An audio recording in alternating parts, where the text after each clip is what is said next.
Yo, yo, yo, what's good? Thank you for coming to the House of B.a.r.f. I'm Chanman, and before we get started, I would just like to emphasize that the content that we share on House of B.a.r.f. is for informational and entertainment purposes only. We are not financial advisors, and the information provided should not be considered as professional financial advice. Investing and financial decisions involve risk.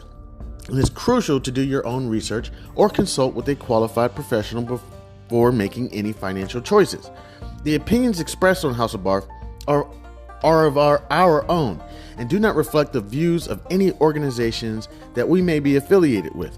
Please remember that past performance is not indicative of future results, and the financial landscape can change rapidly. Always conduct thorough due diligence and seek financial advice from a financial advisor tailored to your personal needs and circumstances. By listening to this podcast, you agree that the host and in the future, if we have any guests, are not responsible for any financial decisions you make as a result of the information presented on House of B.a.r.f. Now let's dive into today's episode. Yo, yo, yo. What's good? I'm Chanman, and this is my House of B.a.r.f. Blah. What's poppin'? Brand new whip, just hopped in. Was out late last night promoting this book.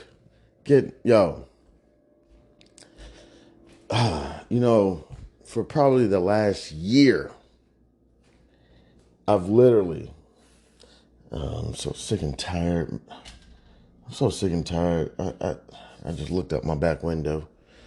Man, these people be leaving their dumpsters in their backyard, and then the wind blows it, and then the trash gets, and I was watching a special, I forgot the guy's name, not Mike something, I can't remember. No offense, he's a heavyweight guy, glasses. He used to create documentaries back in the early 2000s. Oh, crap, I can't remember the guy's name. Beard, glasses. And I remember I was watching a documentary of his, if I can remember his name. And one thing he did was like a special about the difference between being American and being like Canadian or something. And one thing he noticed was that Americans, we have a lot of locks on our door, and Canadians supposedly, I mean, I watched him, documentary. I mean, I don't know if there was any editing or anything, of course, something I do not do. I'm gonna start getting better at editing. But he literally would walk, he went to Canada and he would walk in people's houses. You know what I'm saying? And he's like, look how, and the Canadians would approach him and be like, hey, how's it going, buddy? I'm not sure, but I think you're in the wrong house. And towards, I guess, the end of his documentary, if I can, goodness, let me see if I can look him up. He said, you know what? One thing he came to the conclusion was Americans have so many locks on their doors, not to lock people out, but to lock themselves in. And I was like, wow. I thought that was tremendous stuff. I can't remember the guy's name. Let me get my laptop up. I don't even know what to call him, because I wouldn't call him a director. He wasn't much of a director. He did documentaries. Let me see. Director that did a documentary about, I think it was Canadian healthcare system, if I'm correct. Michael Moore. I'm not sure. I think it was called Sicko. And he just, and I, look. So for years, I'm sorry to say it, y'all gonna hate me for this one. For years, when Caucasians used to say that bullshit, if you don't like this country, then get the fuck out.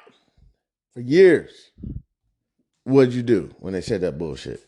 You want to knock the fuck out of a Caucasian. Dead ass. I'm sorry.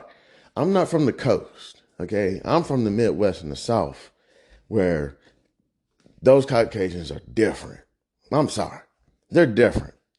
On the coast, I would say we got these, gosh, I hate to say it, man. These Caucasians where green is their color of choice. So no matter what, if you're bringing money to the table, they'll work with you. And I'm not saying that they're not still bigots, and don't generalize. Okay, one of my, I'm gonna sound like one of those. I have very diverse group of friends. Okay, seriously, dead ass.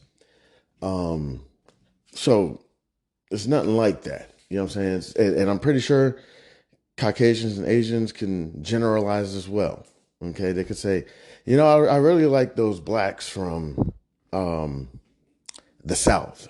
They got culture or whatever. I don't know what they would say.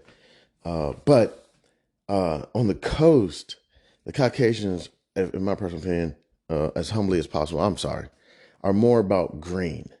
If you're bringing green to the table, they'll work with you. And another thing is the Caucasians on the coast, not all of them are from the coast. You know what I'm saying?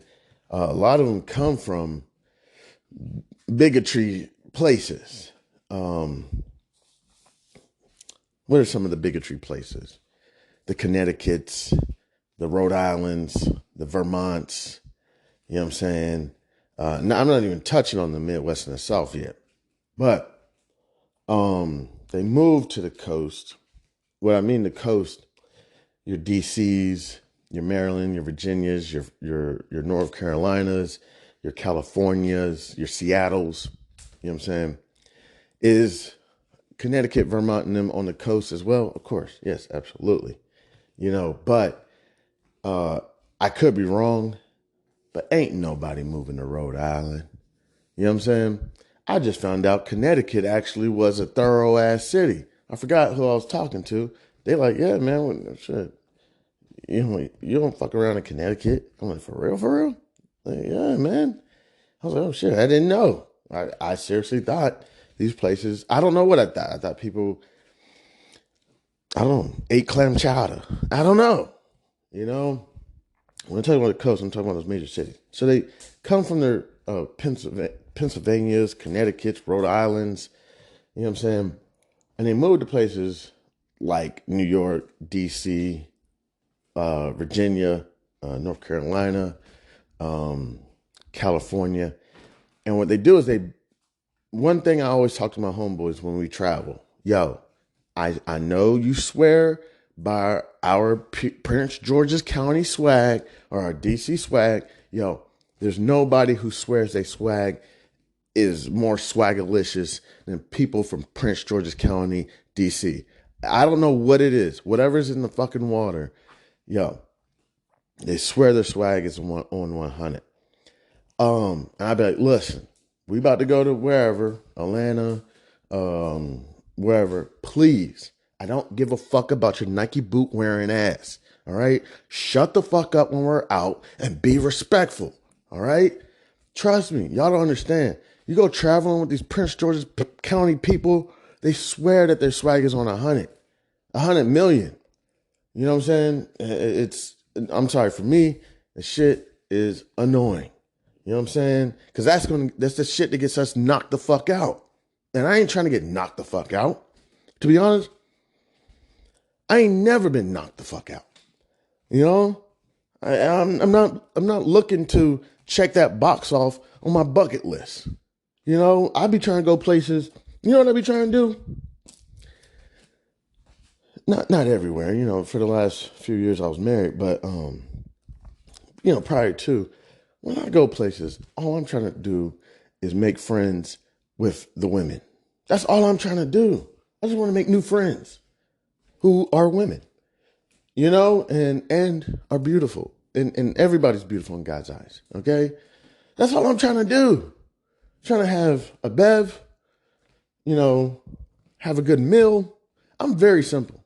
Very, very, very simple. I am a one-trick pony. Okay. Look, I'm into business and finance. People will be like, yo, Chan, you are like the most average man ever. You like business, you like finances, you like sports. You have approximately a 36 waist. That was a couple years ago. Now I'm probably a 38. Oh God, if I get to 40, oh my gosh, I'm like, yo, Chan, get it together, man. I got to get back down to 36. You know what? I'm gonna try to get to a 34. I got to get my life right because, but regardless, I'm sorry, I'm getting off topic. There is no topic. This is barf. What am I talking about? But regardless, the trash in my backyard, because these people want to leave their dumpsters in their backyard and the wind blows it and the trash goes into the yard. And I'm not trying to put up a fence because I like when my neighbors go through my backyard. I used to hate that shit when I was a child, and I would see people crossing my parents' basketball court, you know what I'm saying, to get to the basketball court and whatnot. I'm like, hey, don't go through my parents' backyard. What's wrong with you? Bomba clot. I'm kidding. But now as a homeowner myself, I'm like, hey, fuck. Yeah, you need to cut through to get to the bus stop. Go right fucking ahead. Come on, make that bus, buddy. You need a ride? I don't give a fuck. I love it. I love good people. Now, I haven't had like a despicable person cross through my backyard yet.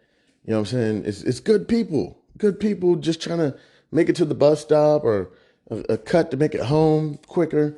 Hey, fuck it.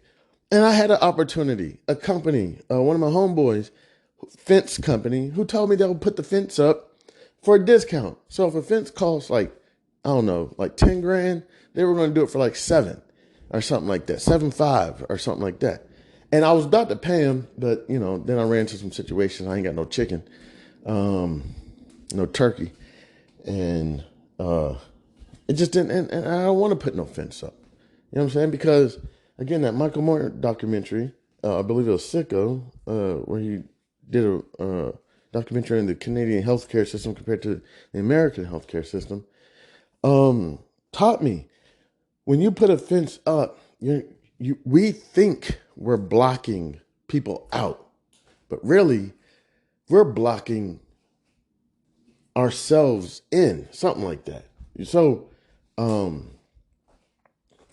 I say, you know what, I'm not going to put a fence up, and if I put a fence up, I'm going to put a hedge up, a natural hedge, a couple flowers or something, a bush, you know what I'm saying? Besides bush, I think I finally figured out what don't beat around the bush means in my adult age. So, I've been saying don't beat around the bush since I was a child. And I think I finally figured out what it means. I said, oh my gosh, that's not for children. Maybe my mind is dirty. But I said, oh, don't beat around the bush. I think I know what that means. I think I know what that means. Don't you beat around the bush. Okay, my bad. I apologize.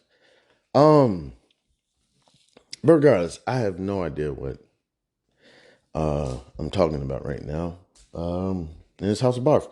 But I'll just go down the line. All right. So late last night was out promoting Langston Mason's Cooler-Made adventure. And I'll say, one thing that I'm realizing is for about a year now, I have seriously been secluding myself, isolating myself. What was his name? Like Brendan Fraser in that movie where there was a world apocalypse and they had to live in a bunker for like 30 years. I've been doing that for about a year. I'm not proud about it. Excuse me. I'm not proud about it, and I'm not advising it. As much as I would have individuals say, no, it's not true. I got Julius Caesar in the last couple of years. There's no other way for me to put it. And besides Julius Caesar, what I mean is some of my best buddies, I don't know why or what for. And I know people will say, Chan, I don't think it was like that. Seriously. Nah. Well, okay, this is one thing I'll say. And this is the most dumbest comment ever, okay? For real, it is. But how the hell did you get accused for something? You know what I'm saying? And this is the dumbest comment. I'm sorry. I'm just going off on the rails right now. And trust me, I'm a dumbass. But I know the police force is not the best police force that we have. They use their discretion to decide who they're going to harass or not. I know it. On the other end, not saying this is 100% true, but how the hell did you get accused of that shit? I know. You know, that's victimizing, and victimizing is terrible. It may happen to me one day where I'm walking down the street and I get harassed by some profilers, police officers who are profiling me and say, "Hey, you did this." And I'm like, "No, I didn't. I was at the grocery store. I got accused of something last night of running out on a tab. Not by the bartender. The bartender was like, "No, that's not Chan." Matter of fact, Chan puts up too much because he just is. I don't know, something about him. So I stopped by a restaurant yesterday, and some lady was like, "Hey, aren't you the guy who walked out on the tab last week? Or not last week, a couple weeks ago?" I was like, "Huh? What are you talking about?" And then she was like, "You ran up the tab and then you walked out." And I was like, "Nah." She said it was New Year's night or New Year's Eve or something. I was like, "Ma'am, I was actually in DC on that night." You know what I'm saying? So it definitely couldn't have been me. And then a group of people came up and was like, yo, sweetheart, you got the wrong person. Like, that's not Chan. Chan, if anything, he picks up other people's tabs because there's something wrong with the guy. I'm one of those nice guys who are going to finish last. And I'm starting to realize why nice guys finish last. Because we're always taking care of everybody else. And I know it's a terrible thing. It's really a terrible thing. But, so yeah, you can easily get accused of some shit for no reason at all. No reason at all. But for a small percentage of people, it's like, how did you get accused of that shit? And that's what I think about. Like, what were you? I don't want to victimize because victimizing is fucked up. Victimization is basically like, I hate to talk about this shit, but like, let's say, let's take the Chris Brown Rihanna situation. I woke up in the news, the Gucci Man situation. I woke up in the morning, I look at the news, and Gucci Man kicked some woman out of his car. Victimization is when you say, well, what did she do? Or Chris Brown in the Rihanna situation. Well, what did she do? That's basically victimization. So I try not to do that shit. But I do ask if somebody gets arrested and I'm like, what for? And they're like, whatever it is. Well, how did you get accused of that? It's terrible. It's terrible. It's god awful. That's bullshit. You shouldn't do that to people. You should let people prove. Well, actually, of course, according to the American penal system, they're innocent until proven guilty. It's fucked up. My brain is fucked up. Seriously, I have some fucked up shit in my brain. Because I'm like, why were you out that late? Yes, it's bullshit. But all right, real quick. All right, out late last night promoting the book, and for about a year, I've been secluding myself from individuals. I've seriously, in my personal opinion, and it could just be perception projection, where essentially you perceive something in your brain, and then you actually live it in real life. So let's take Tupac in the role of what was it? I can't even remember his name. In Juice, I can't remember. It was a different name. Oh gosh, let me see. I'm gonna Google it. Tupac Juice.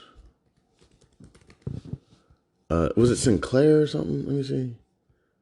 Let me see. What was his name in Juice? Tupac's character in Juice. Bishop. Yeah. So, Tupac's role in Juice. Supposedly, people said that he went through a stage of perception projection. Heath Ledger, in his role as the Joker in Batman, supposedly went through a stage of perception projection. I'm not sure this one's correct. I could be off topic. Amy Winehouse went through a role of perception projection, where essentially you're put into a role. This is why I'm very careful about House of Barf, dead ass, because I don't want to be like lifted up. Oh, this guy, seriously, and and to an extent, that's why all the obscenities and everything, because I don't want to be lifted up. People be like, oh, this guy, oh, he's amazing. I don't want to lift me up. I want to lift God up. God is the one who gave us this opportunity, who woke me up this morning to be able to repent for my sins again. And then I'll probably sin again. And God gives me another chance again. One day, you don't get another chance. And it's not me that I want to be lifted up. I want God to be lifted up. So let's say, for example, I had a show with no obscenities. I had the children book coming out. Everybody would lift me up. Chan, Chan, Chan, Chan. And that's not what I want. And then what happens if I accidentally start to believe it? What if I start actually believing that I'm the man? And I'm like, oh yeah, bitch, I'm the man. I'm the man. Got no wife, but the white be the girl. I'm the man. You know what I'm saying? Dancing in front of the mirror and shit on a Saturday night, and nobody there except me, and a bottle of whatever it is, tequila. You know what I'm saying? I'm not trying to be that guy. So on the opposite end, am I self-sabotaging? Very possibly. You know what I'm saying? Very possibly. But I get concerned about the perception projection, where essentially you get in a role, you know what I'm saying? Any role in life, it could be anything. And you perceive what you perceive. You know what I'm saying? Oh man, this situation is fucked up. This guy's just using my mom. I'm going to be a thug or whatever. And that may be a bad example, but you perceive it that way, and then you project it out on the world. So essentially, in the role of Tupac and Bishop, supposedly he perceived himself as a thug, and then he went into the world and projected it all on us like semen, and we all just had to take it. Ah, gosh, again, Tupac spitting on a journalist. What's wrong with you? And I love Tupac, don't get it wrong. Heath Ledger. Heath, rest in peace. Why did you have to be the Joker in real life? And people projected on us, and then I don't know what happens. I don't know. I don't think it turns out well. But yes, so I'm out late promoting the book, and I've perceived in this last year, socialization is very, very important. So I was looking at something about Khalif Browder or something like that. It was a child who went to jail at 16 years old, supposedly for stealing some Caucasian kid's book bag or something. It was the most. I ain't gonna lie to you. I couldn't finish it. I couldn't. It's actually bothering me right now.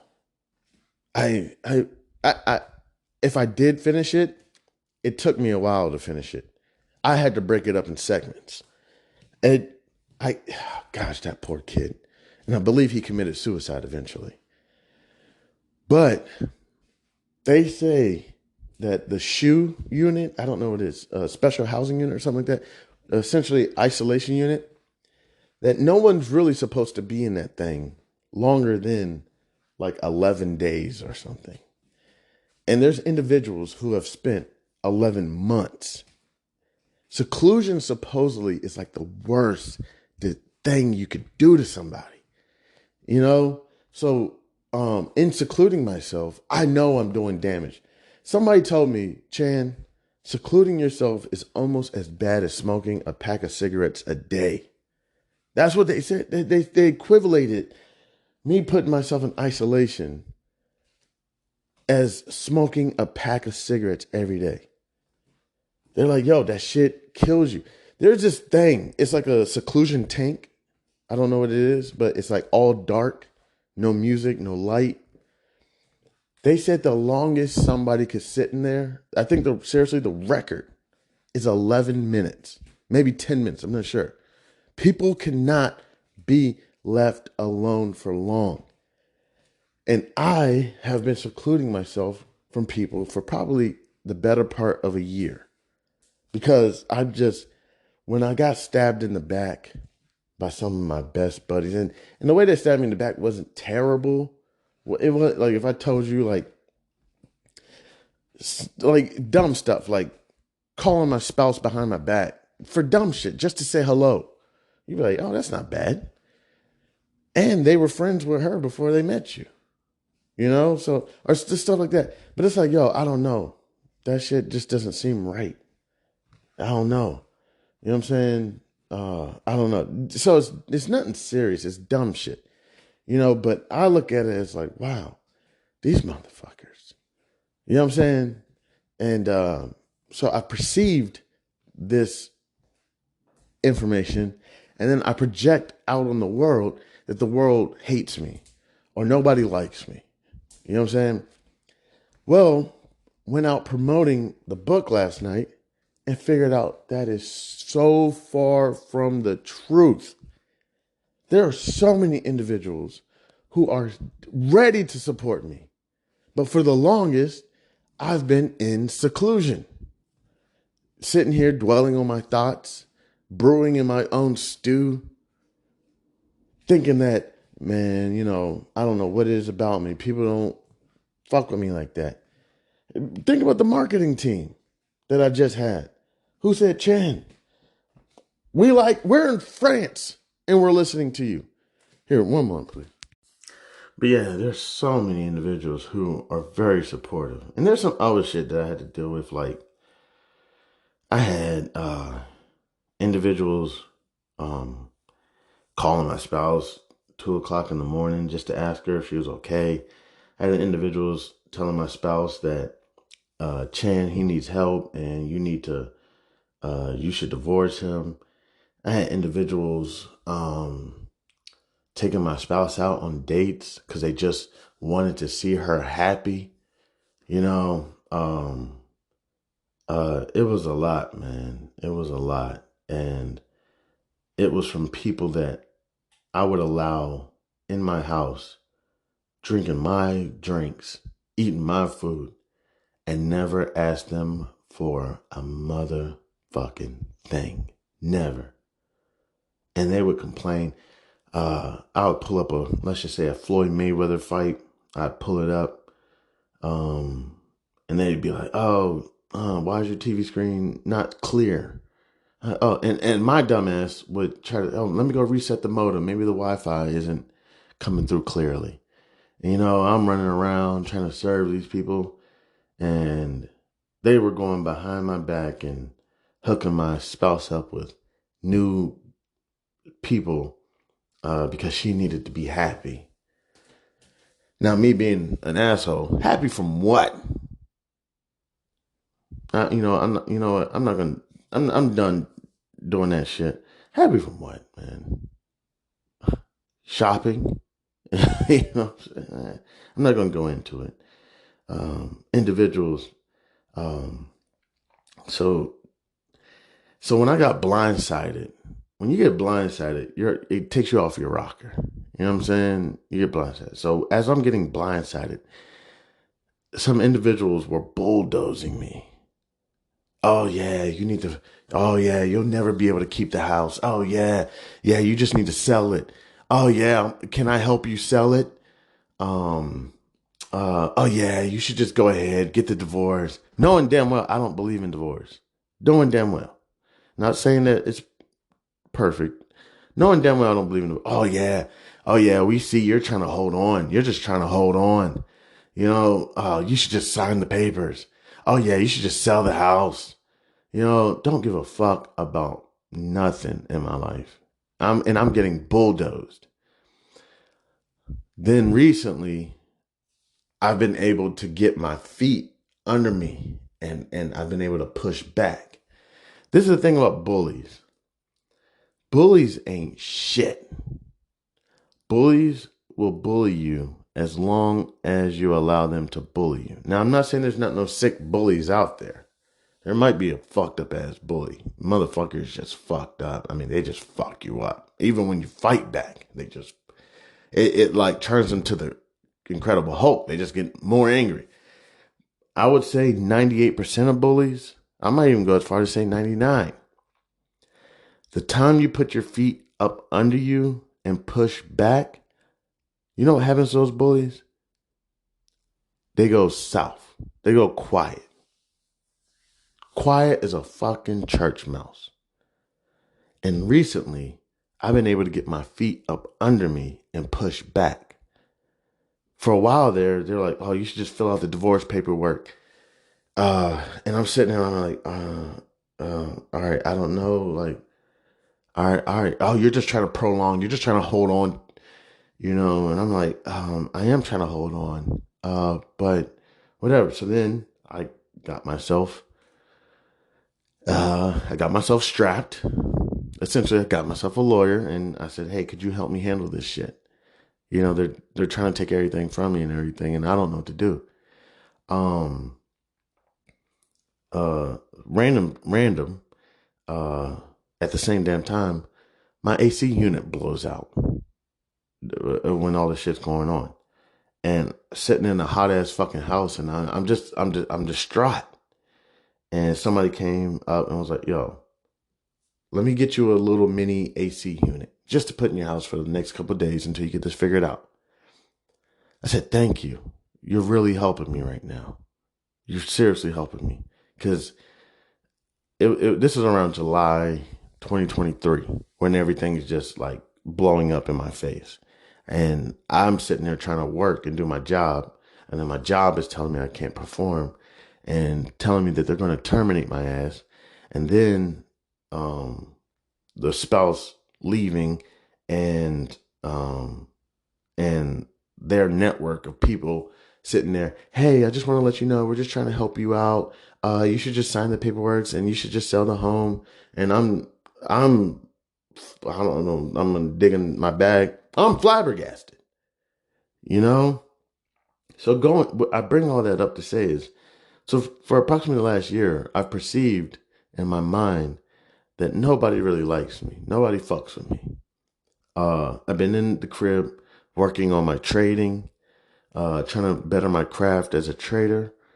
I've been applying for jobs. Guess what? I just got turned down from the Bank of New York Mellon. Dead ass. But it took them a while. The Bank of New York Mellon. I applied for that job months ago. And they finally reached out to me and was like, I'm sorry.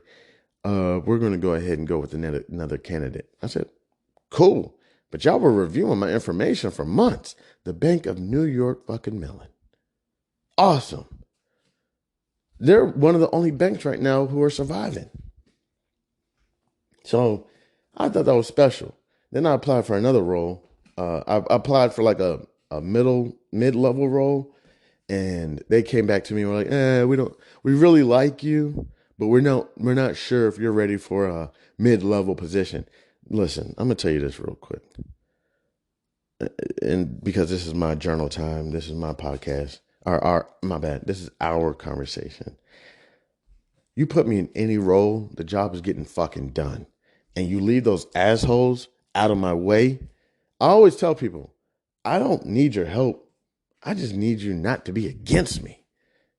Just get out of my way. So you put me in any role. I don't give a fuck if it's fucking CEO of Vanguard. I don't give a fuck if it's CEO of fucking Charles Schwab.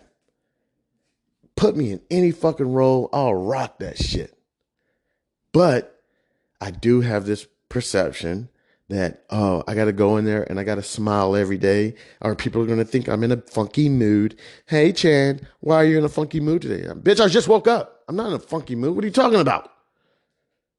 So all that shit gets to me, and then it affects my work because I'm like, oh, did I not smile 20 times today? People think I'm an ABM, an angry black man. The shit gets to me. And then I'm more focused on how many times did I smile in the office than I'm focused on this fucking client who's a fucking grandmother of 5 and has approximately $300,000 in her bank account or in her brokerage account. And she has no idea what to do with it. And I'm more concerned about how many times did I smile today? Oh, did I get an apple for lunch or did I get a chicken sandwich? Oh, people are going to think I'm a fatty because I got a chicken sandwich from Chick-fil-A. Or not even, no, people, if you get a chicken sandwich from Chick-fil-A, they'll accept you. But if you get a chicken sandwich from someone, I got a chicken sandwich from McDonald's. Oh, people are going to hate me. But if you get a chicken sandwich from Chick-fil-A, oh, we love you. Oh, you got it from Raising Cane's? Oh, we love you. Oh, you got a McDonald's chicken sandwich? Ew, gross. Oh my gosh. Oh, shit, damn. Oh, I need to make sure I eat at the right restaurants during. What are you doing for lunch today, Chan? Nothing. Oh, we're all going to blah, blah, blah. Oh, great. Have a great time. Cool. We're going to Dave and Buster's after work too. You coming? Sure. I'll meet you there. And I'm more concerned about that than I am this fucking client who fucking got scammed by some asshole whose job is expunging all their complaints. Dead ass. Companies will do that shit. If they got a money maker, someone who's bringing in 20 mil a month, dead ass. Shit. They got complaints. Man, that broker dealer is going to try to expunge all that shit. You're going to see all these complaints come in. You're going to investigate them. And then next thing you know, you're going to start seeing, I don't know exactly. My brain is not working right now. But they'll start trying to like, the broker dealer will start trying to expunge that shit. Oh shit, the market's about to open. Shit, I haven't even did any pre-market analysis. So there's a company yesterday, Match.com. Okay, real quick, we'll get to that. Matchgroup.com or something. Who's got endorsement from some institution of approximately $1 billion. The company has a huge short interest, approximately 9.2 mil. It's matchgroup.com, ticker symbol MTCH, something like that. But yeah, and instead of focusing on these customers or these clients of ours, we're more focused on the I don't even know, the workplace politics. Oh, you haven't been to Boston, Massachusetts? What's wrong with you? And sorry, I've never been. I plan on going. Oh, they wouldn't want to have you there anyways. Like, so going back real quick to the perception projection. For the last probably year, I've been thinking that, man, nobody's going to support me in this book. Nobody wants to help me out. Everybody's trying to, for some reason, have some infatuation of trying to tear me down, trying to force me to sell my home. And real quick, about homes. So we have this generation coming up. I don't know what it is. I think it's Gen Z, who are not going to be able to get homes. Now, in this, look, if you're a godly person, the treasures are not here on earth, but in heaven. However, if you're a person, which we all should be, even as a godly person, believe in the treasures of the land. One thing that separates families from one another, in my personal opinion, and I'll look up an article, see if we can find it, is marriage and real estate. Marriage happens in other cultures earlier, and these couples are able to build their wealth together. Just imagine if you're like cleaning something, a car or your kitchen, something, and you're doing it by yourself. And then somebody comes in and decides that they want to help. All of a sudden, let's say you're just shoveling your driveway of all the snow or cutting the grass, whatever it is. You're doing it by yourself.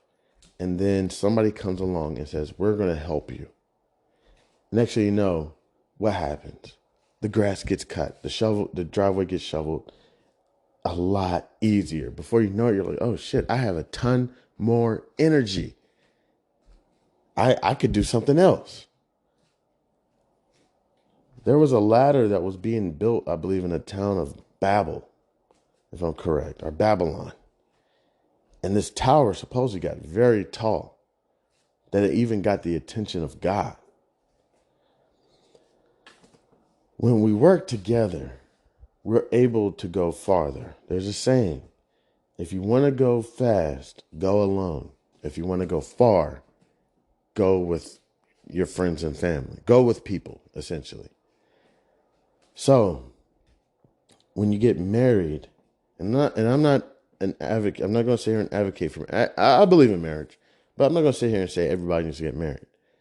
But in a lot of cultures, let's just say the Caucasians, the Asians, whoever else, the Spanish-speaking cultures, get married very young.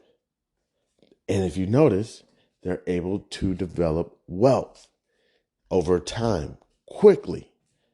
What is it about? One, marriage. They get married younger, let's just say 18, 19, 20.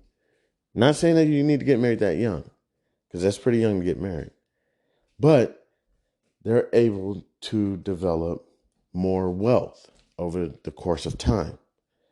And as they develop their wealth, what are they going to end up purchasing? A piece of real estate.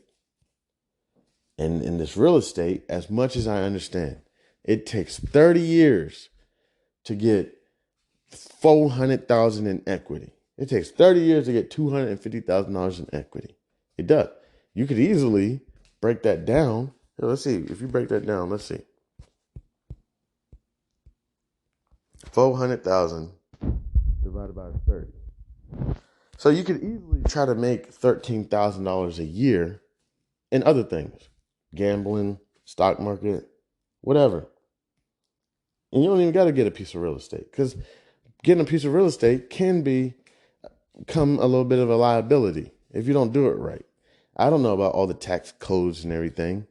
I would say most people don't. And most people are not going to do the research to look it up. I actually found a couple on YouTube.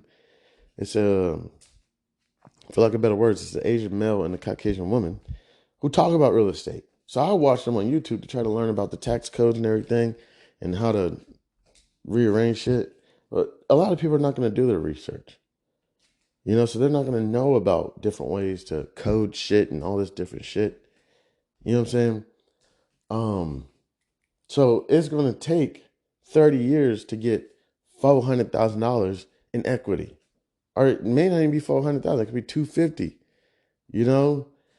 However, real estate, for some reason, I got to do my research, is one of the ways that builds generational wealth. Now, if you're not getting married, not saying that I'm not advocating this shit, because I don't want people to oh, he's just about marriage and buying real estate. Real estate is just a liability, whatever, blah, blah, blah. if you're not getting married, you're not building that dual income. Or I now I know people who are polygamous. So they're getting married 3 times. So I don't want to say that dual income. They could be tri-income, quadruple income now. You know, but most people get married to another individual. It's usually dual income, unless you're getting married to like a lamp. I love lamp. But yeah, when you get married, you're bringing in that dual income, and then most likely you're going to purchase real estate, and then whatever else. And this basically builds generational wealth. This is the stuff that builds it. I can't figure it out. I'll do research on it of what is it about getting married in real estate. I'm making this shit up right now. I've read a couple articles on it. Don't get it wrong. But what is it about real estate that makes people so wealthy? Like, what if they just got a great job and could trade? That could make wealth as well. Something about building a community, something about real estate, something about it builds generational wealth. I've even kind of seen it and stated it before. I've noticed that married couples with children, houses, and cars do better than someone who's single with no spouse, no children, no house, no cars. They live with family. They work for a major organization, making hundreds of thousands of dollars for the last 10 years, 20 years. Then you kind of find out one day, hey, why is it that such and such always lives with such and such? I mean, just curious. Is it just they really want to save their money that bad that they don't want to move out? Oh, nah, Chan. Look, we don't talk about it. They dead broke. What? No way. They work for fucking Lockheed. They work for fucking Deloitte. No way. Yeah, they do. They do. They have for years. Man, dog, Chan, you don't even know. They used to be a klepto. For real? Yeah. They ended up getting caught up. Fucking, I don't know. They had to pay hundreds of thousands of dollars in restitutions. They did a whole lot. And then you got this married couple with children, houses, cars, who has to support that individual. And it's like, what? Not the role is reversed. The married couple should be asking them for money, not this individual who has no spouse, has no kids, has no cars, has no houses, has no business. Asking them for money. No offense. You know how many people ask me for money? I'm not even kidding. It's a regular ass occurrence. I'm like, yo, I'm married. I have children. I have a house. I have cars. I have no tenants. I'm like, no offense. I'm not trying to put people out there. I'm one of the only fucking houses, one of them, not saying, with no fucking tenants. Everybody got tenants. I'm like, yo, I seen somebody come out your house. Is everything okay with that? Oh yeah, that's Mr. John. He lives in our basement now. Oh, my bad. I ain't got no fucking tenants. For a while, I only had one stream of income. If you want to count my 401k, then maybe I had 2. Because I was trading in my 401k. And you can't even really trade in your 401k. It's only like 10 mutual funds you can choose from. But if you do it right, you can, buy the right mutual fund. Stocks are doing really well. Let me go on a stock heavy mutual fund. And then when stocks are doing bad, you go ahead and sell that mutual fund and get into a bond ETF or whatever. You know what I'm saying? You can actually trade in it a little bit. So I typically do that. I keep up with my 401k. So, but for a while, my only income was 1 9 to 5. You know what I'm saying? And I'm maintaining all this and still have people who come around. Oh man, yo, you're doing so well for yourself. I support the black family. I love the black family thing you got going on. Yo, can I have a couple $100? I'm trying to take this shorty out on a date. I want to take her to Annapolis. Oh, Annapolis? Man, you need to go to Crofton. Fuck that Annapolis bullshit. Shit, a couple $100 to take a woman out on a date. And you want to take her to Annapolis? Nah, man, you need to go to Crofton. Shit. Save yourself a couple dollars. You know? Trust me. I'm going through all the bullshit I'm going through right now. Spouse left, gone. People still asking me for money. I'm like, yo, I'm going through a fucking divorce right now. And if you don't know, divorce is expensive. Paying fucking lawyers hundreds of dollars by the hour. Hundreds of dollars by the hour. Man, I actually got to go holler at my lawyer real quick. Some documents they didn't understand. What's this document about? And they're like, yo, could you come holler at me real quick? I'm like, sure, whatever. You know what I'm saying? Go holler at them real quick. And we sit down and talk. You get an itinerary, a bill. Yeah, on this day we talked for about an hour. So I had to charge you, however many dollars for that. Fuck. So you cut conversations short. It's not a cheap game. So, but regardless, for so long, for about the better part of a year, it hasn't been a full year, but I'd say about 8, 9, 10 months. Not to mention I was going through the shit with my job, where they really were tearing me down. Oh my gosh. Awful. I'll drop names and stuff soon. But as of right now, I'm not going to do that. But they were god awful, making fun of me in meetings, and I'm just sitting there smiling, and then, coming home, going through what I'm going through. So I'm like, man, everybody they hate me. They hate me. And again, I went out last night to promote. And I realized everything that I kind of perceived for the last year is so not true. It's so far from the truth. There's so many individuals that are like, yo, I would love to support you, Chan. I would love to. Is there any way that I can purchase multiple copies from you? And I tell them it's available online, Amazon, Saxo, Goodreads, Barnes & Noble. So, what's the solution? Everybody always wants to hop to the solution. All right, so you had a problem. What action did you take? And what are the results? I don't know. This is what people be on. So what are the results? I'm still not going to forget what motherfuckers have done. I'm not. But I will forgive. Did you ever watch that show, Forgive or Forget? It was this lady on the show. So, do you forgive or do you forget? And people would be all in there, I ain't going to forget, but I do forgive. And be, yay. Yeah.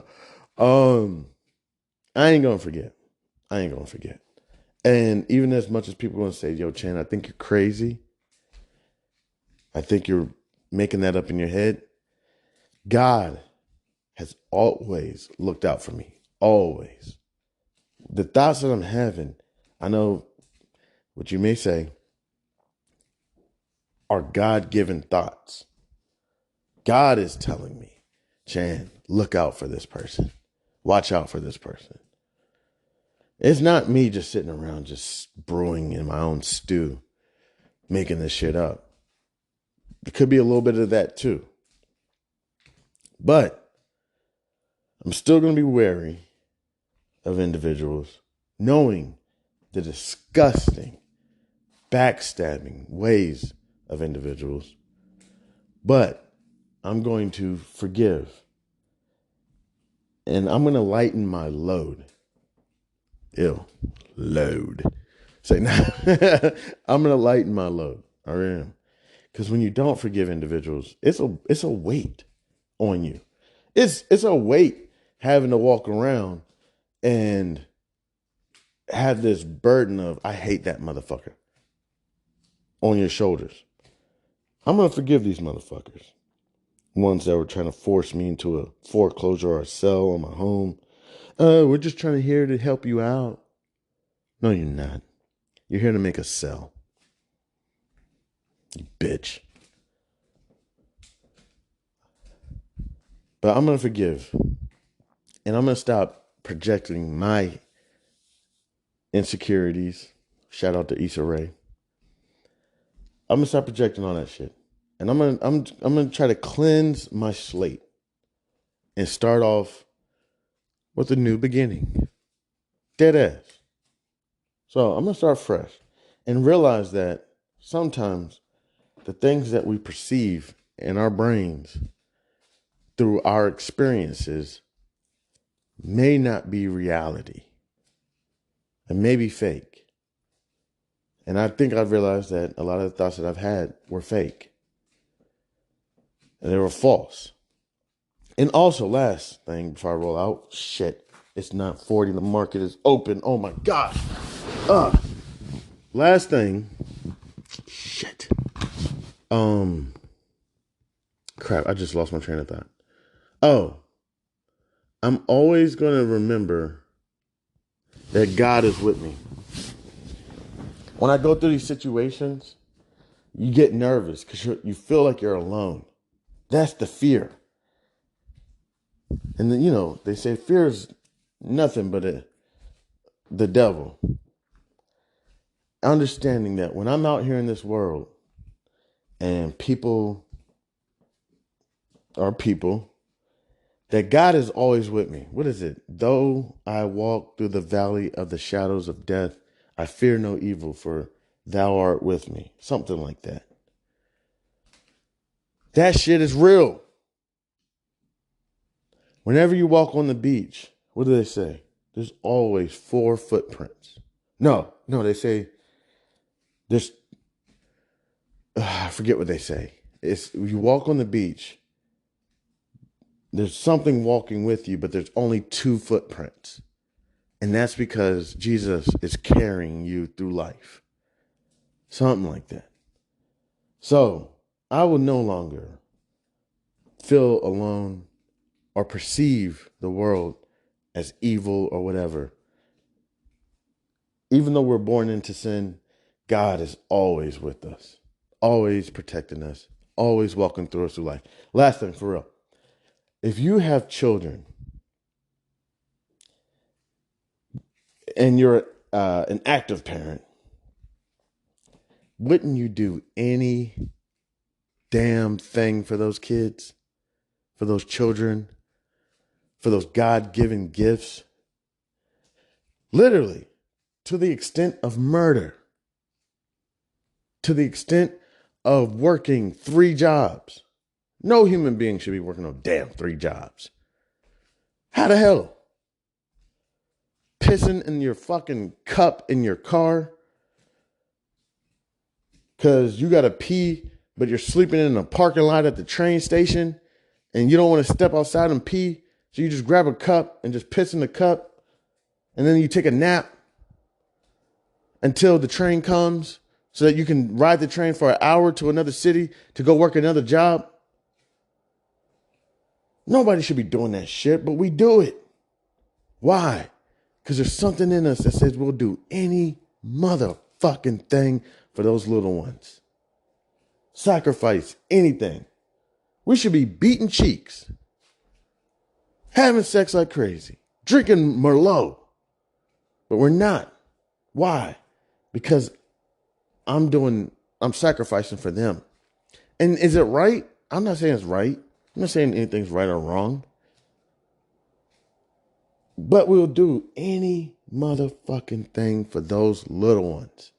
To the extent they say that a woman could lift a car for her little one if it was necessary. Her child stuck under a car. She could be pregnant and still lift a car. We have no idea the boundaries that we're willing to go to for our little ones. So if we're willing to do that, could you imagine the level that God would be willing to go through for his children? And we all are God's children. Our children, I'm going to say it, aren't our children. They're God's children. He just blessed us with the ability to watch them. So, you're the vessel. Now take care of these little ones. Take care of her. So I know I went on a tangent. I haven't even checked the market. Let me take a quick break. Been going on for about an hour. And I'll come back and we'll take a look at the market, okay? My bad, y'all. You know I love y'all. Yo, I'm Chanman, and this is the House of Barf.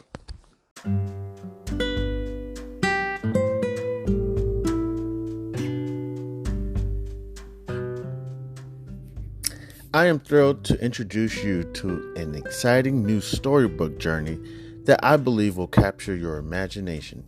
Allow me to present Langston Mankson's Kool-Aid Stand Adventure, a compelling short story that promises to transport you to a world of interest, excitement, and learning. The title of the book is Langston Mankson's Kool-Aid Stand Adventure by Chandler Hayes. In a world of colorful imagination and captivating stories, a new children's book has emerged to empower our young minds with crucial life lessons, life skills, and financial literacy. Langston Mankson's Kool-Aid Stand Adventure is a cheering short story written by a talented Black author who understands the importance of equipping our youth in the early stages of life with the tools they need to navigate the realm of money, savings, and smart choices. Meet Langston Mankson and his imaginary best friend, Zonky, a pink elephant, two curious souls who embark on an adventure around the vibrant landscape of Wichita, Kansas, where Langston Mankson sets out to accomplish multiple goals and is met with obstacles that he must overcome. Langston Mankson and Zonky discover valuable lessons of talking about finances in the home in order to gain knowledge. Langston Mankson, with a little bit of confidence, the guidance of supportive parents, the help of community members like Mr. Tiller, and his imaginary best friend Zonky, Langston Mankson learns about the value of money and how to save, the importance of making thoughtful spending decisions, the significance of thinking outside the box when met with challenges with money, and the joys of sharing with others. Through relatable experiences and engaging storytelling, young readers are introduced to the fundamental concepts of money, such as earning, saving, and spending responsibly. Langston Mankson set savings goals, teaching children the importance of planning for future needs and dreams. The book celebrates diversity and the different perspectives on money, shedding light on its role in different people's lives. The characters' interactions emphasize the joys of serving others, the gift of sharing, and making a positive impact in their community. The pages of Langston Mankson's Kool-Aid Stand Adventure come to life with vibrant illustrations. The colorful and imaginative visuals not only captivate young readers, but also enhance their understanding of complex financial concepts. Langston Mankson's Kool-Aid Stand Adventure is coming soon to bookstores and online realtors. It is a must-have addition to any child's library, fostering essential life skills while sparking the joy of reading. Empower the young minds in your life with the gift of financial literacy and imagination. Join Langston Mankson, Zonky, family, and friends on their extraordinary journey of running a drink stand to set them on the path of a brighter future. Your opinion means a great deal to me. I would be honored if you would consider exploring Langston Mankson's Kool-Aid Stand Adventure and sharing your thoughts. Your feedback could play an invaluable role in shaping the future of this project. If you have any questions, comments, or would like to discuss the book further, please don't hesitate to reach out to me. Your support in spreading the word about Langston Mankson's Kool-Aid Stand Adventure would mean the world to me, and I deeply appreciate your consideration. I am a passionate advocate for financial literacy. Me, Chandler Hayes, and am excited to join the community of storytellers with a background in finances. I am driven to inspire children to embark on their own adventures of learning and discovery through the power of literature. Langston Manxton's Kool-Aid Stand Adventure is a heartfelt endeavor to promote financial literacy in a fun and accessible way. As a Black author, I'm committed to providing children of all backgrounds with the tools for success, and I am proud to contribute to a more financially informed generation. Thank you for taking the time to explore this advertisement, and I look forward to the possibility of sharing this extraordinary literature adventure with you. Please feel free to contact me. You can reach me at the email c287gph@gmail.com. All right, thank you. Warmest regards. Have a great day. God bless. Yo, what's good? It's Chanmanhouseofb.a.r.f. What's poppin'? All right. Thank you so much to everybody who decided to stop by, kick it with your mans at the house. I appreciate it. All right, so here, real quick, one thing I wanted to pull up was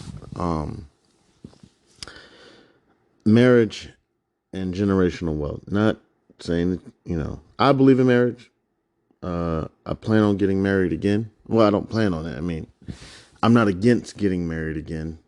I will say this. I will have a prenuptial agreement. But I'm looking at this article, Wealth and Marriage. Wait, no. I was looking at that article as well. This article is written by Chanmanhouseofb.a.r.f. from the University of Wisconsin-Madison and Daniel T. Litcher from Cornell University. This article was written back in April of 2013. I only have one page of it, but it's marriage, marital history, and black and white wage differentials among women. So, of course, everything's not black and white. There's black, white, and everything in between. But real quick, this study investigated the impact of union history and marital transitions on wealth inequality between older black and white women. Cohort data from the Health and Retirement Study show large and increasing black-white differences in wealth.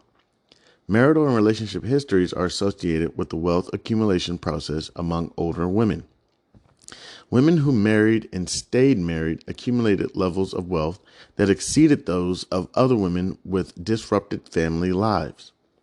The marriage wealth nexus is sensitive to a woman's position in the wealth distribution. Quantile regression results revealed that racial differences in total wealth holdings between black and white women exist throughout the wealth distribution, whereas the relationship between current union history and wealth differentials is significant at the lower tail and middle of the distribution. Decomposition analysis highlighted the non-trivial role of racial disparities in marital histories in accounting for the racial wealth gap. As members of the baby boom generation enter their retirement years, it will be more important than ever to monitor the wealth accumulation process among older, single, and racial ethnic minority women. So that's just one little bit of it. But, of course, we don't have the whole article, and even if I did, I wouldn't go down the... and I would like to go to Google Scholar and read some articles basically about the how marriage really helps the wealth gap. And as it looks like they're going to look into how it affects the wealth gap with older women. So, I'm not knocking it. And the thing I would say is, I could be wrong about this. Completely wrong. Just keeping it black and white, whatever. Fuck that. I think I could be wrong. Black women, African-American women, Afro women, whatever, Negro women, whatever they're called. Because it will change next year, get married later in life. and I would say Caucasian, Asian, Hispanic, or Spanish speaking, I'm not even sure that's what's the politically correct terms anymore, get married younger. So what's the benefit of that? It gives you more time to build that generational wealth. In anything we do in life, we're going to make mistakes, whether it's fashion, socialization, exercise, nutrition, whatever it is. You're trying to be the best fashion person in the world. One day you put something on that looks horrible, and not only does it look horrible in opinions, I mean, it just looks bad. Nutrition. You go on a binge eating thing. Socialization. You isolate yourself for a year from people. But in getting married younger and staying married and not having those marriage disparities or whatever, you're able to make mistakes and develop that wealth over time. And I would say Caucasians, if I didn't say it already, Spanish speaking Asians probably get married younger. So I don't know. I don't have anything up right now, but just making something up. I would say black women probably get married around 34, 35, 36. When and I believe in one race, the human race. Other nationalities probably get younger, probably around 18, 19, 21. And I'm not advocating for that shit. Okay. All I'm saying is with them getting married younger, they're able to, right off jumps, that's a 10-year gap of generational wealth development compared to getting started at 34, and possibly, I would say, okay, 34 to 42, somewhere around there is probably when black women are getting married. Other nationalities, somewhere between 18 and 24. So it's somewhere between a decade to 2 decades of generational wealth building. It's huge. It's huge. So I could be wrong about all that, but let's get to this market real quick. Let's take a look. So one thing I'm taking a look at right now is a couple things. I'm taking a look at Airbus. Everybody's like, screw Boeing. Boeing is the devil. Not everybody, but a few people. One day Boeing will go away. I'm like, I don't know about that. I don't know about that. I really don't know. So, I'm trying to do a Boeing versus Airbus comparison. Everybody's like, Airbus is the new shit. One thing I'm struggling to do with is finding Airbus's ticker symbol. Like, what is their ticker symbol? Airbus ticker. Excuse me. And I'm getting multiple ones. All right, one is EADSY. Then I'm getting another one that's air.pa. What is Airbus's ticker symbol? I got another one, EADSF. I don't know. I'm confused. At least with Boeing, I know the ticker symbol is BA. I'm saying, why does Airbus have so many ticker symbols?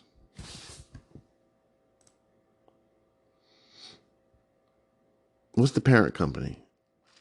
Airbus SAS, European aircraft manufacturer, is the world's second largest maker of commercial aircraft after Boeing.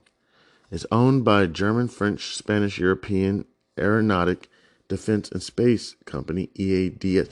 Oh, that's what the EAD thing is. And there's like so many of them. It's European Aeronautic, Defense and Space Company. Okay. With 80% interest in Britain's BAE system with 20%, something like that. I'm sorry if I read that wrong. Okay. So what's their ticker symbol? Is it EADS? Let me see. EADS.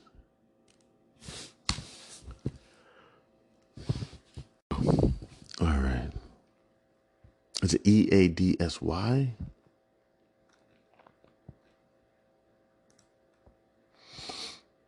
See, this is messing me up. I can't. What is their ticker symbol?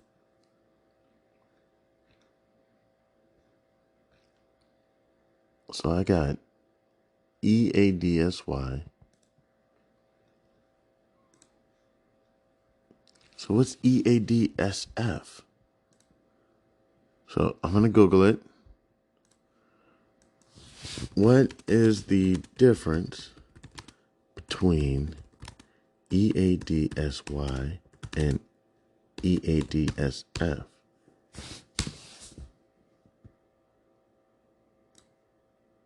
Okay.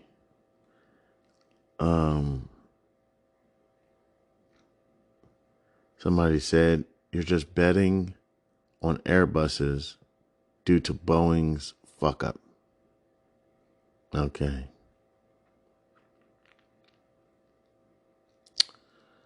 Air is the symbol on Paris Stock Exchange, indicating by PA. Okay. It's common for companies listed on foreign exchanges to have a local listing in the U.S. as well as often at multiple other listings. Okay. All right. Okay. So what's the United States joint? This Airbus thing is like, everybody's like, yo, Airbus. Fuck Boeing. Not everybody, but I can't even figure out Airbus's ticker symbol. But somebody explained it. So the air.pa is for Paris or something. Okay. To understand the difference between, I'm looking at this article on ticker.com or something. To understand the difference between Airbus SE EADSF versus Airbus SE ADR Level 1 EADSY, it is enough to know the definitions of ADR Level 1. Okay. So I think the ticker symbol is EADSY. I know when you have an F after something, typically that means it's foreign, and you're going to have foreign fees. To be honest, just this research alone is blowing me. I'm about to just call it a wrap. All right, but let me try to give it a chance. Okay. I'm just going to type in EADSF only because it looks like it's worth more money. All right, so let me take a look. All right, so I'm trying to compare Airbus to Boeing. I'm pulling up Yahoo Finance. All right, so I got Boeing, which is up approximately $2 on the day. It's approximately 10:25 a.m. Eastern Standard Time, January 26, 2024. Damn, we're already through the first month. So Boeing has no earnings. Let me look at the financials. Boeing revenue over the last 3 years was approximately $58 billion to $62 billion to $66 billion. The cost have been fluctuating. In 2020, over the last 3 years, was $63 billion, and then in 2021 it went down to approximately $60 billion, and then in 2022 went up to about approximately $63 billion. So they like to play with those numbers. So that's just something I was looking at real quick. Their revenues over the last 3 years from 2020. 2020 was approximately $58 billion, with earnings being negative approximately $12 billion. And then 2021, this is Boeing, revenue was approximately about $62 billion, with earnings at approximately negative $4 billion. Okay, I see that. And then in approximately 2022, revenues were approximately $66 billion, with earnings being approximately negative $5 billion. Gosh darn, Boeing. I don't think you understand the race.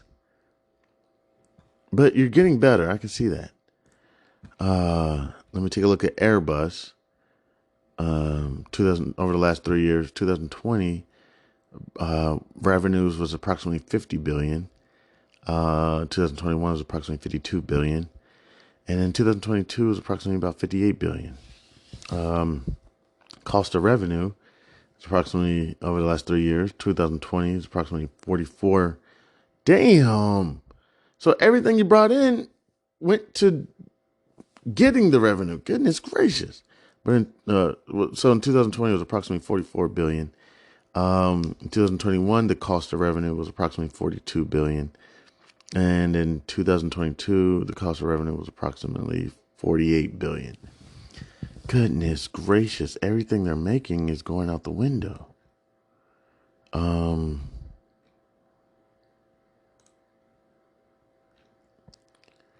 um all right, I'm going to EADSY. See, is it? Yeah, it's the same thing pretty much. Revenues approximately 70 billion.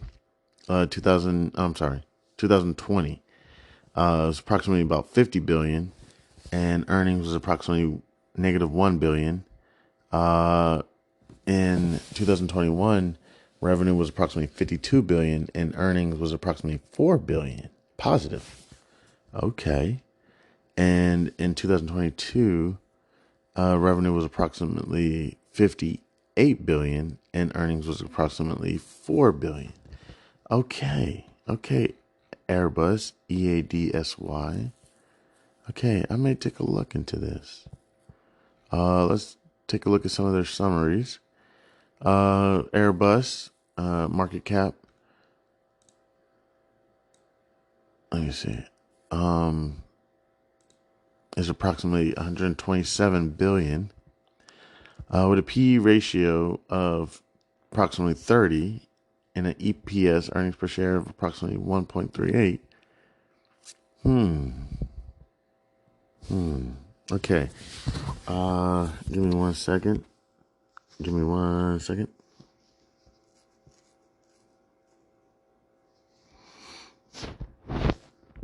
I'm trying to look at some articles. Um, on this Boeing Airbus things. Uh,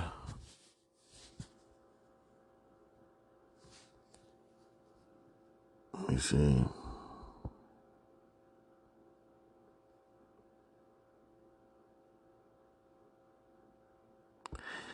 Okay, so it does look like I'm taking a look at something. It looks like Boeing may be removing TVs and legroom from fleet of cross-country planes. Let me take a look at this. I'm not sure. This is an article written by Gary Leff on January 17th, 2024. American Airlines begins removing first-class TVs and legroom from fleet of cross-country planes. The best American Airlines domestic aircraft is the one that it flies on premium cross-country routes like New York to Los Angeles and San Francisco. The Airbus A321T, T is for Transcon, feature first class, business class, and economy. American Airlines is ending its flagship first class product over the next few years. Only 2 planes have it today. When new Boeing 787-9 planes are delivered with business class suites with doors, they will also retrofit their Boeing 777-300ER planes, eliminating international first class and adding these new business class seats. They will drop first class from these A321T planes. In fact, they are going to modify the aircraft to standard A321 Oasis domestic configuration with just recliner seats up front and coach in the back. For premium cross-country flights, they're expected to use new Airbus A321XLR planes, which, once delivered, will have business class suites with doors as well. While Airbus A321XLR is still in the future, the aircraft hasn't been certified yet. So Airbus can't deliver any American can't deliver any. American is beginning the process of switching its existing fleet of A321T planes into the standard, less luxurious configuration. Wow. That is a sticky situation. So you got this wonderful plane, but you can't even deliver it. And then you got this asshole with a nasty plane, but they got the supply chain on lock. Wow. So what do you invest in? The company who knows how to deliver, or the company who has great product but can't deliver it? Wow. So that's something I'm looking at right now.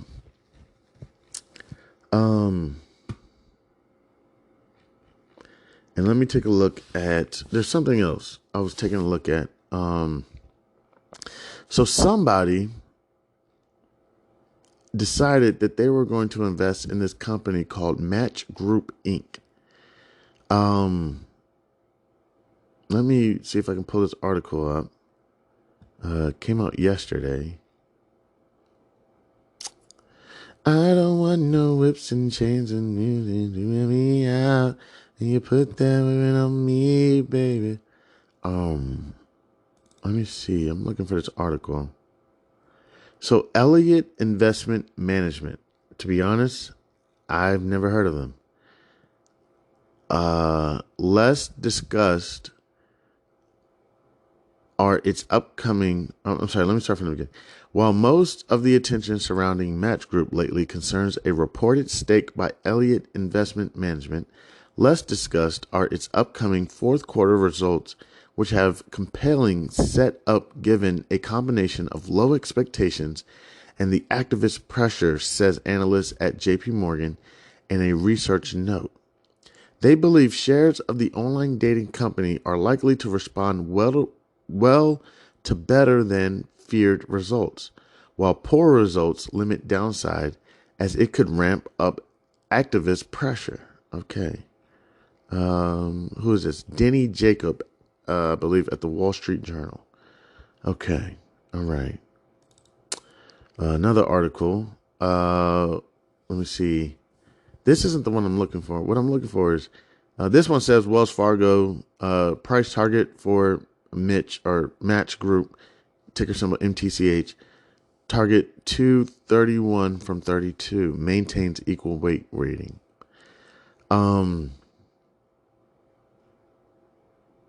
Okay.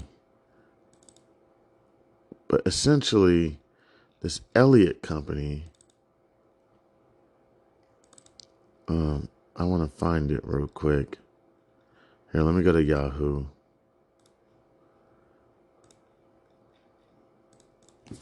MTCH. Okay. And let me go to their news. Essentially, that Elliott company, I don't know how much they invested. Let me see. All right, let me go to Google. Elliott Investments Match Group. Okay, so this is an article written by Rowan Goswami from CNBC. Match shares surge on report activist investor Elliott takes $1 billion stake. Match Group shares surged as much as 12% during Tuesday morning trading after the Wall Street Journal reported that Elliott Management have built a stake in the online dating conglomerate. Match owns Tinder and Hinge. Wow, those don't sound like dating websites. Among other brands, but has been plagued by leadership turnover. Oh, that's awful. You already know what that means. All right. Elliott has a long history of successful engagement at some of the largest tech companies. Okay, so cool. Left to right, Gary Swindler, CFO of Match Group, Greg Blatt, chairman of Match Group, Sam Yagan, CEO of Match Group, and co-founder and CEO of OkCupid, and Nestle Griggs, Vice President of NASDAQ. Okay, they're at Times Square. They're in front of the NASDAQ building in Times Square, celebrating Match Group's initial public offering at the NASDAQ back in 2015. Okay, cool. Okay, so let me see this. I want to look up something about Tinder.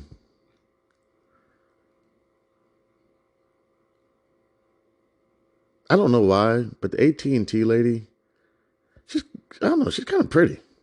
I don't know. Random. Sorry. I'm looking at this AT&T commercial.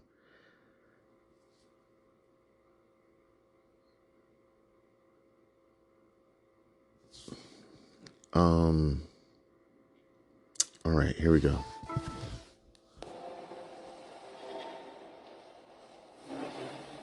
Tinder has rolled out an ultra premium subscription tier to its dating app users, charging $499 a month for exclusive search and matching.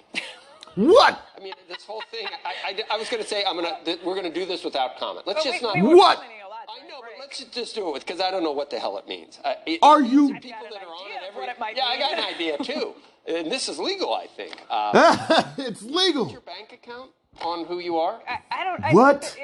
This basically means if you're somebody who's up for going out every night and hooking up, and you can show a pretty good bank account, you will find someone who will go with you. How is this legal? No. Is this different than those other type? I don't know. That's what I don't understand entirely. That's what I said. Obviously, neither of us have been on Tinder. Without comment. Well, you swipe. I've never been on Tinder. I haven't either. It came along after we were both married. Bumbler is much better. What? The plan, called Tinder Select, launched Friday, was offered to less than 1% of Tinder users, who are among the app's most active. Because we're out every night. Yeah, exactly. Looking, jonesing for a date. The company said users, a date. Said users will be able to access new features. Tinder might be mad at us for these comments.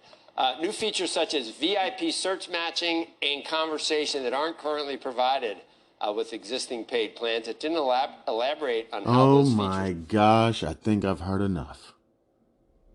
I mean, look.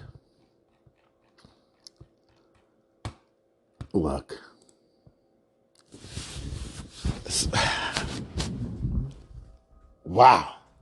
There's no way. You know what? There is a way. Hey, to each his own. $500 a month to find me a date? You know what I'm going to do? I'm going to do calisthenics in my fucking basement, shave my fucking shaggy beard, wash my mouth out with soap, and then go outside. Oh, and try to put on a wardrobe. And you know what that's going to cost me? Calisthenics is your own body weight. Shave my beard. I got some shears upstairs. Wardrobe. I can find something in the closet. You know how much I spent? Not a dime. Goodness gracious. But you know what? Hey, if Netflix, let me see Netflix market cap. They only charge what, $17 a month? Let me see, what's their market cap? Yo, Match Group's market cap is $10 billion. Wow. Let me see Netflix's. What's their market cap? $250 billion. And they're having a pretty good day today. They're up approximately 1.7% today. It's approximately 10:40 a.m. Eastern Standard Time, January 26, 2024. They're up approximately 1.7%. Good job, Netflix. What's going on with you? What's your news? Why are you doing that? Let me see Netflix news.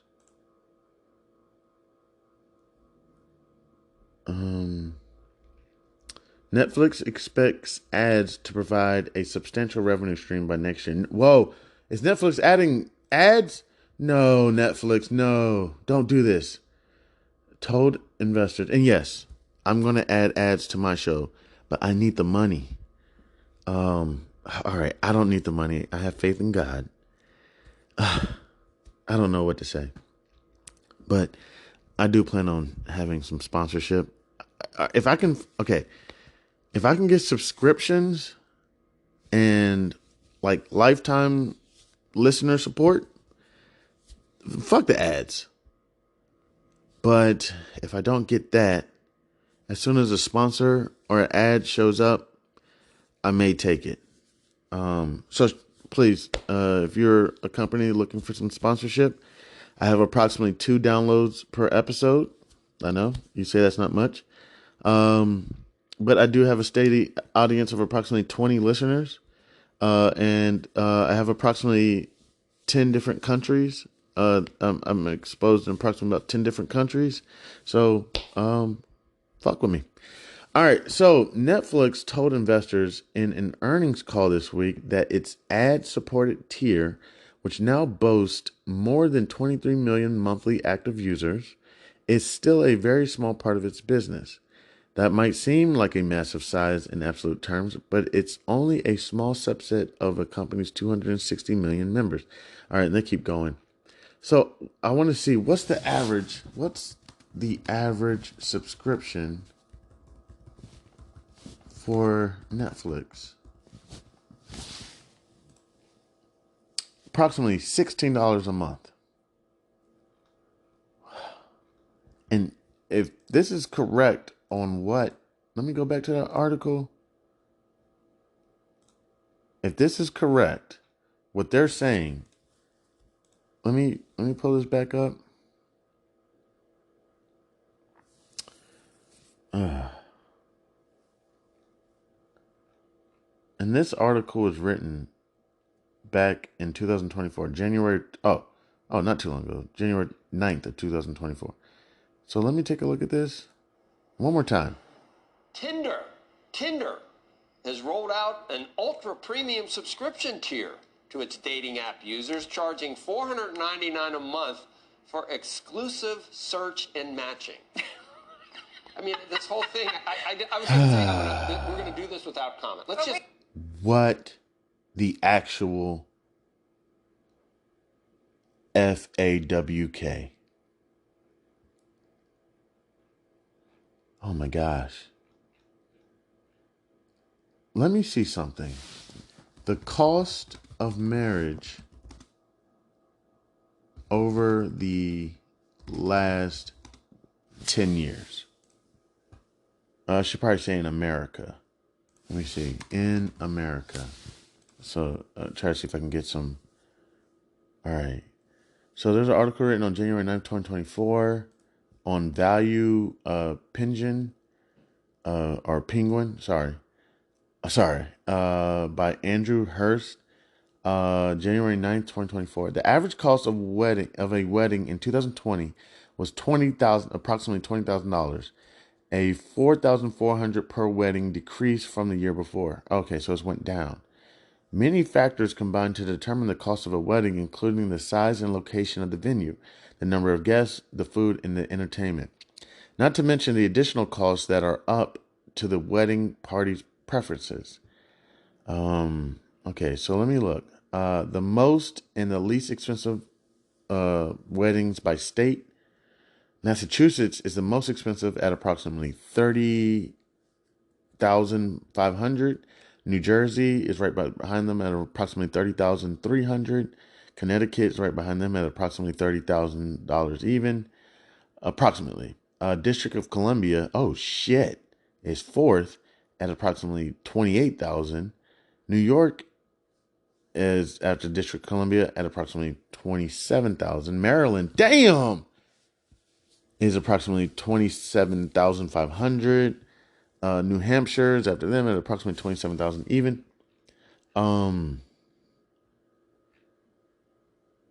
Okay.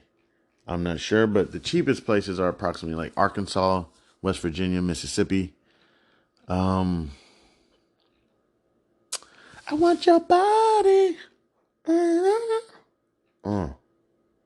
Okay. All right, let me see. Inflation drives the wedding cost up. That's CNBC.com. Article written by Gabrielle von Rouge. The wedding boom is winding down, but inflation is still driving the cost up to say, I do. Wow. The average cost of a wedding in 2023 is expected to be approximately $30,000, up from $28,000 in 2022. And again, this article was written in 2023. According to wedding planning platform Zola. Wow. All right. And I'm sorry to get off topic. You know, if you're in love, okay, that's all that matters. I mean, you got to watch Braveheart with Mel Gibson. He got married under a tree, I think, for free. And I would love to know the equivalent of how much money you spend on your wedding to divorce rate. You know, I'm not going to Google that right now, but I would love to wonder that. You know, like, all right, so I'm going to take a look at this. And the thing about Match is, what is it right now? Because, you know, I got to look for ticker symbols that I can afford. MTCH. Right now, Match Group Inc. is approximately, as of approximately 10:47 a.m. Eastern Standard Time, January 26, 2024. It's approximately $37.96 per share. Now, I'm not sure if I can get a lot of that, but I'm going to be looking at that. And Airbus, I don't know if I'm getting the right one. Is approximately, as of approximately 10:48 a.m. Eastern Standard Time, January 26, 2024. Ticker symbol EADSY, Airbus SE, is approximately $40.37. So there's just a couple companies I'm going to be taking a look at and see what I'm going to do moving forward. So other than that, let me see if there's anything else. Currently right now, I'm taking a look at my investment in Carnival, ticker symbol CCL. Currently right now, approximately 10:48 a.m. Eastern Standard Time, January 26, 2024. Carnival is trading at approximately $16.15. Marathon Oil is currently trading at approximately $23.20. And JetBlue is currently trading around $5.40. So let me, right now, I don't have any contracts sold on JetBlue. So let me take a look real quick if you want to join me. I'm thinking about getting my cost basis down. My cost basis is at approximately $7.76. And currently is trading around $5.40. Again, it's approximately 10:49 a.m. Eastern Standard Time, January 26, 2024. So I'm thinking about going in here and trying to sell a put, and that way I get assigned. And so, for example, let me go ahead and do this real quick. So my my trade price is $7.76. I add, let's just say, I'm gonna try to find something for like $4 or something. $4, that gives me a cost basis of essentially $11.76. I'm gonna divide that by 2. So then my cost basis should come down to approximately $5.88 if I can find that. And I know you say, well, why don't you just sell a call? I don't know. I don't think am I trying to get rid of JetBlue? Let's compare it. Let's see. The thing about selling the put is they're going to take the cash out of my account. Selling the call, they don't. But let me see. Let's go about 28 days out to approximately February 23rd, 2024. And let's compare. So if I sold a put, I could approximately get about $6 at strike price 4. If I sold a call at $8, I I could get approximately maybe like $5.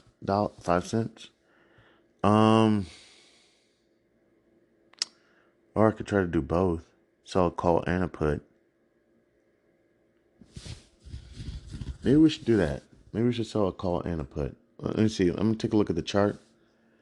Oh yeah, this thing ranges like hell. It ranges between $4 and here. Let me do 3 years. Well, 3 years is a bit much. It doesn't range so much, but then let me. I'm out of touch. I'm out of time. I'm gonna go last. Let me do the last year. It doesn't range so much. It's between like $9 and $4. Let me do the last. Excuse me. I'm sorry. Last like 6 months. Okay, that's where it range. That's where the range comes in. Okay. Let me see. Let me see. 180 days. Still. All right. Let me do the last. Okay. I see a range, but I'm like, okay, when has this range been happening? I'm gonna do 20 days. Okay, that's where it is. It's been about the last 30, 20 days where this range is going on. Between approximately $4.50 and $6. Okay. I do not want to get blown out of the water. So, I'm not going to go too far out.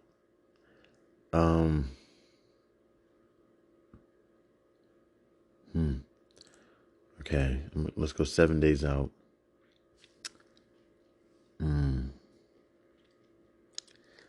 So I could sell a call. Damn, these contracts are horrible. They're awful. The only way you get any money is if you sell in the money. And in the money, again, I can't remember. Calls in the money. Strike price is below market price. So strike price, let's say, is 4. Market price is 5. That call is in the money, and the in the money put is the opposite, where essentially strike price is above market price. So, for example, strike price is 6 and market price is 5, then that put is in the money. And then you have out of the money, and then you have at the money. So with these JetBlue contracts, essentially, if you're not ready to get assigned right now, then basically you're not going to get any chicken. So I could sell a put right now at 5 and get like a dub, or get like 20 cents.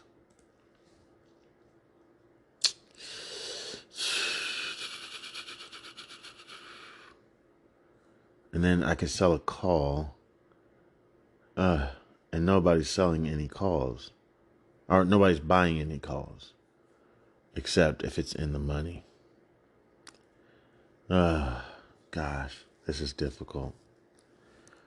So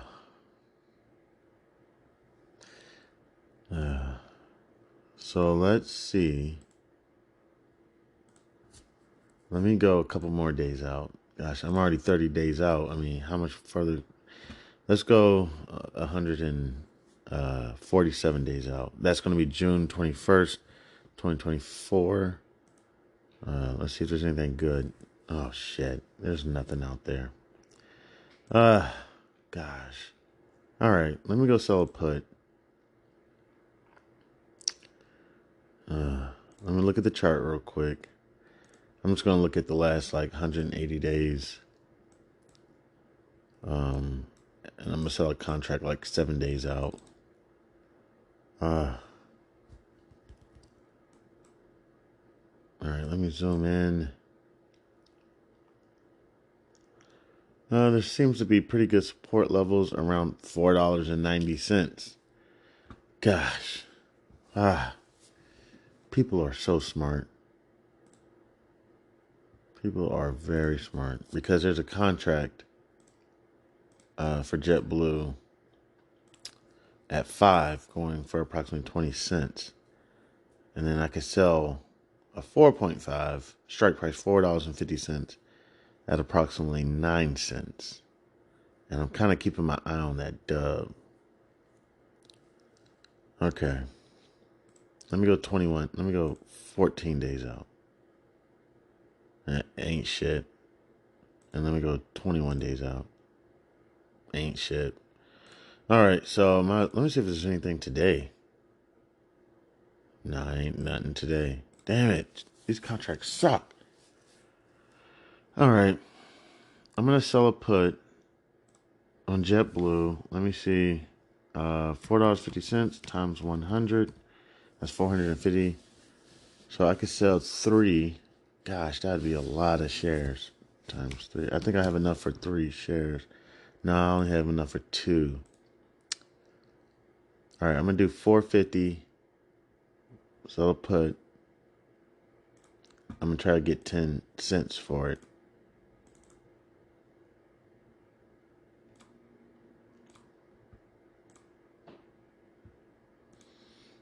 They're like, nah, dog, I'll give you 9. Asshole. All right, fine. Fine, I'll do it for 9. Son of a bitch. Oh, fine. Oh, okay, thanks. Could have gave me the extra $1, but fuck off. All right, so I sold a put. Sold actually 2 puts, and they're actually in the money right now. Or not in the money. I got a profit of $1, 50 cents per contract.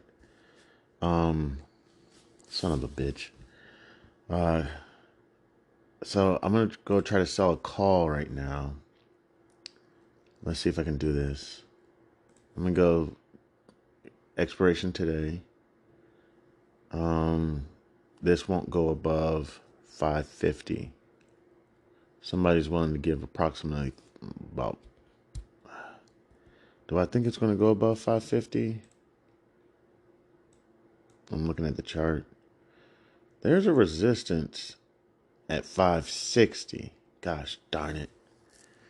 These people are so smart.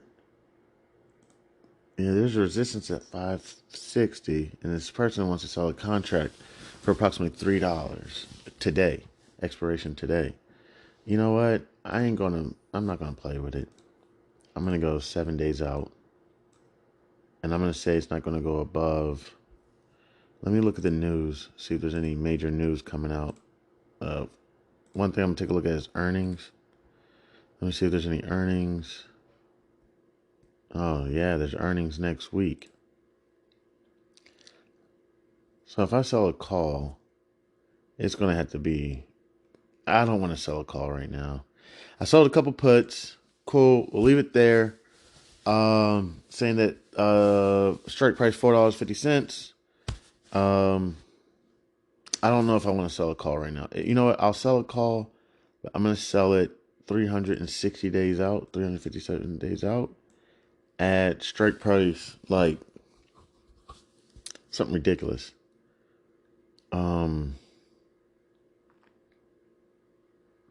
No, I'm not gonna go a whole 360 days out.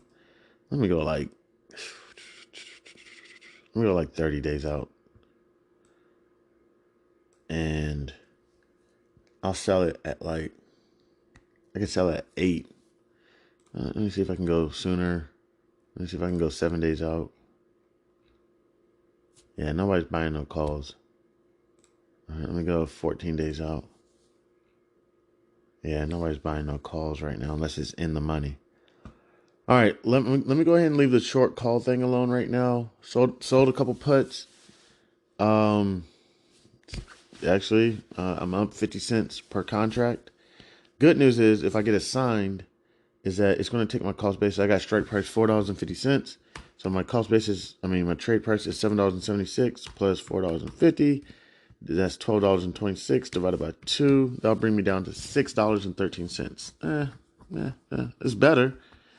Nothing too crazy. So it's cool. All right. Let me see if there's anything else I want to do.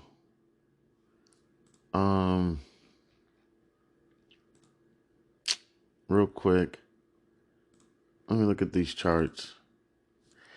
See, I don't want to sell something next week. I'll sell something after earnings come out. All right, cool. I think we're good. I don't think there's anything else. I want to say thank you to everybody who decided to stop by, kick it with your mans. I appreciate it. I'm Chanman. This is House of Barf.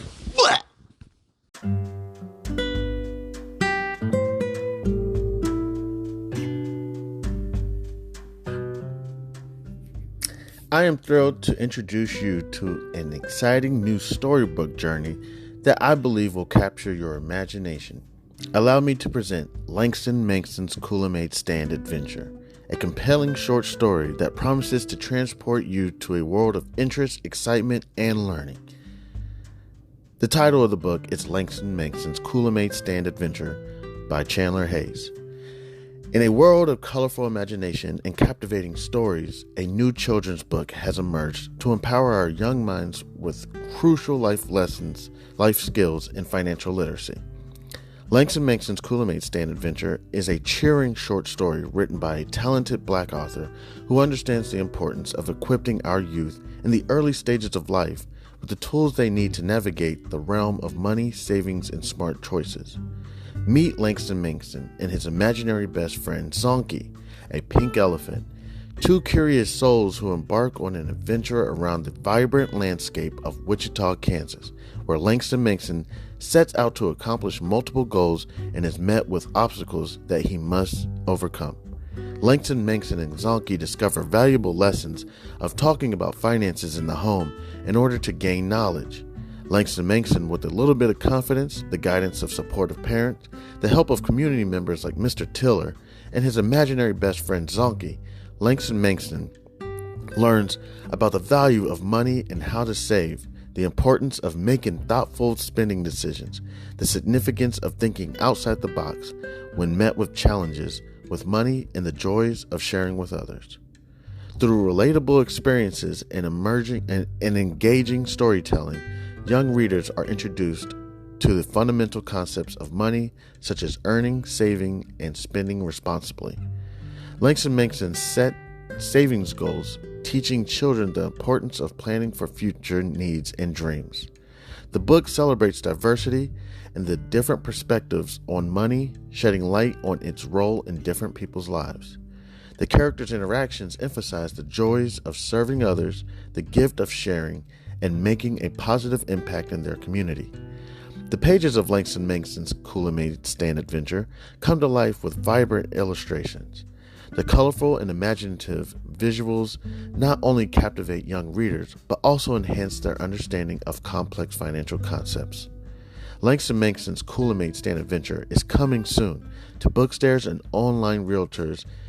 It is a must-have addition to any child's library, fostering essential life skills while sparking the joy of reading. Empower the young minds in your life with the gift of financial literacy and imagination.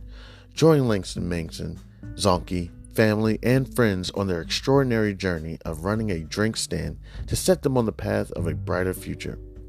Your opinion means a great deal to me. I would be honored if you would consider exploring Langston Manxon's Kool-Aid Stand Adventure and sharing your thoughts.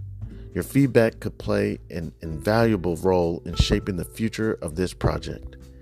If you have any questions, comments, or would like to discuss the book further, please don't hesitate to reach out to me. Your support in spreading the word about Langston Manxon's Kool-Aid Stand Adventure would mean the world to me, and I deeply appreciate your consideration. I am a passionate advocate for financial literacy. Me, Chandler Hayes, and am excited to join the community of storytellers. With a background in finances, I am driven to inspire children to embark on their own adventures of learning and discovery through the power of literature. Langston Manxon's Kool-Aid Stand Adventure is a heartfelt endeavor to promote financial literacy in a fun and accessible way. As a Black author, I'm committed to providing children of all backgrounds with the tools for success, and I am proud to contribute to a more financially informed generation. Thank you for taking the time to explore this advertisement, and I look forward to the possibility of sharing this extraordinary literature adventure with you. Please feel free to contact me. You can reach me at the email c287gph@gmail.com. All right, thank you. Warmest regards. Have a great day. God bless.